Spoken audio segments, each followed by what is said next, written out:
विघ्नहर्ता कोंबडी खत सप्लायर्स तलगरे। आमच्याकडे पॅकिंग मध्ये अंड्याच्या कोंबडीचा कोंबडी खत मिळेल। उच्च दर्जाचे नैसर्गिक कोंबडी खत पुरवणारे एक विश्वासार्ह नाव। मुख्य वैशिष्ट्य म्हणजे हे खत 100% सेंद्रिय व उच्च दर्जाचे आहे। जमिनीतील सूक्ष्म पोषक तत्वांचे प्रमाण वाढवून पिकांच्या मुळांची वाढ जलद होते व उत्पादन क्षमता वाढते। कोंबडी खताचे फायदे असे की जमिनीचा सेंद्रिय कर्ब मोठ्या प्रमाणात वाढतो, जमिनीचा पोत सुधारतो। ऊस, केळी, भाजीपाल्यासह सर्व पिकांसाठी उत्तम सेंद्रिय खत म्हणजे विघ्नहर्ता कोंबडी खत। आपल्या ऑर्डर नुसार फक्त 8 दिवसात खत थेट शेतावर उपलब्ध। ऑर्डर साठी संपर्क 72 49 35 87 96। रमेश बंडगर, सलगरे, तालुका मिरज।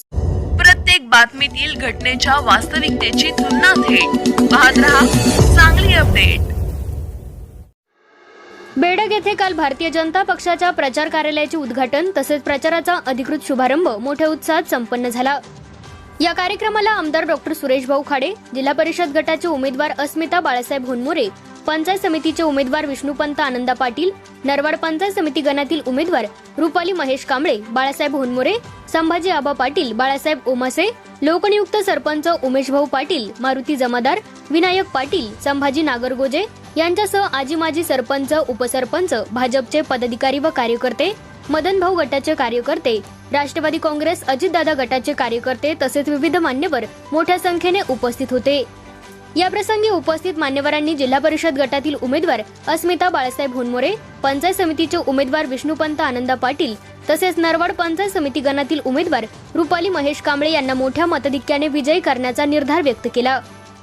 प्रचार सभेला संबोधित करताना आमदार डॉक्टर सुरेश भाऊ खाडे यांनी विरोधकांकडून सुरू असलेली टीका व टिप्पणी ही जळफळाटातून होत असल्याचा आरोप केला। विकास कामे करताना आम्ही कधीही पक्ष, जातपात किंवा धर्म पाहिला नाही, तर जनतेच्या गरजा ओळखून बेडग जिल्हा परिषद गटासह संपूर्ण मिरज तालुक्याचा विकास साधल्याचे त्यांनी स्पष्ट केले। यावेळी लोकनियुक्त सरपंच उमेश भाऊ पाटील यांनीही विरोधकांवर टीका करताना सांगितले की विरोधक ज्या मंदिरात बसून वक्तव्य करत आहे ते मंदिर सुद्धा भारतीय जनता पक्षानेच उभारले आहे, त्यामुळे जनता अशा पोकळ वक्तव्यांना बळी पडणार नाही असा विश्वास त्यांनी व्यक्त केला।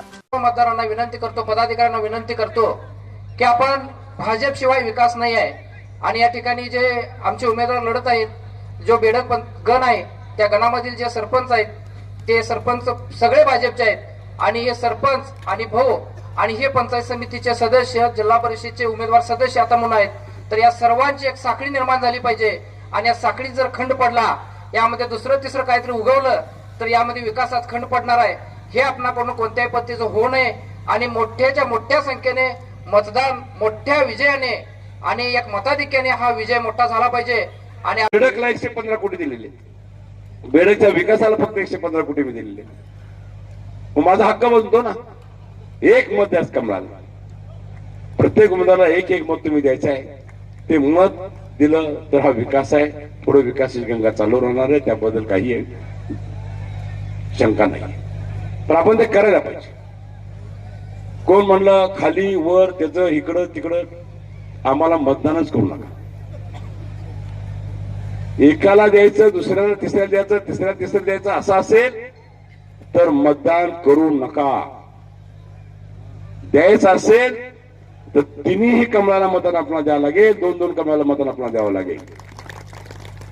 माझ्याकडे भूत वाईज मतदान येते, काय भूतला किती मतदान पडले त्या भूतचं काम त्यानंतरच ठरलं जाईल, बरोबर ना?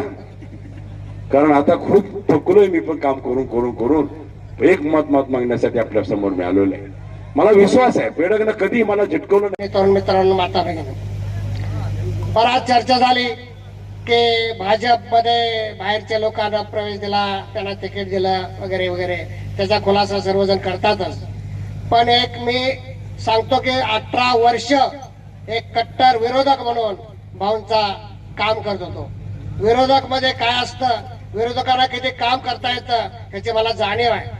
ज्या वेळेला पूर्ण भारत देश आज मोदी म्हणतोय, पूर्ण महाराष्ट्र आज भाजपमय झालाय, आज फक्त आणि फक्त फडणवीस साहेब म्हणतोय आणि सांगली आपल्या विधानसभा मिरज मतदारसंघामध्ये भाजपनं काय राखलंच नाही काम करायला।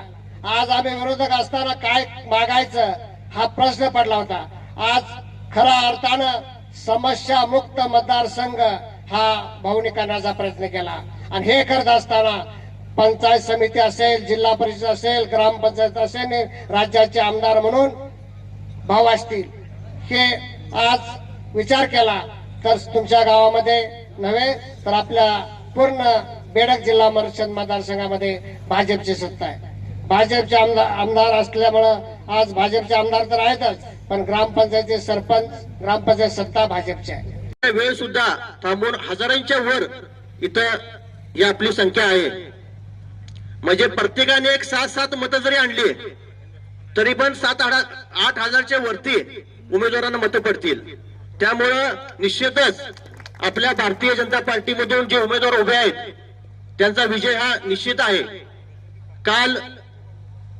कालच्या सभेला विरोधकांनी विकास कुठं आहे असं काहीतरी विरोधकांनी म्हटलं. विकास जर कळत नसेल त्या माणसाचा विकास दिसणार कसा?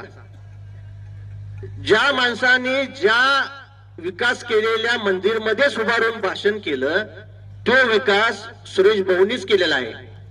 आणि आपण त्या मंदिरमध्ये आता जाऊन आलोय, तो विकास आहे का नाही? बेडग मालगाव रस्ता होता का अगोदर? त्याला 5 कोटी जवळ भाऊनी मंजूर केले. बेडग मल्लेवाडी रस्ता होता काय? त्याला 5 कोटीच्या वरती खर्च झाले. बेडग नरवा रस्ता अगोदर 5 कोटी खर्च झाले, आता 3.5 कोटी आणि पुलाचं काम 1,80 लाख. आता रस्त्याचं काम चालू आहे, पुलाचं काम झालेलं आहे. बेडग मंगसूर रस्ता 10 कोटी.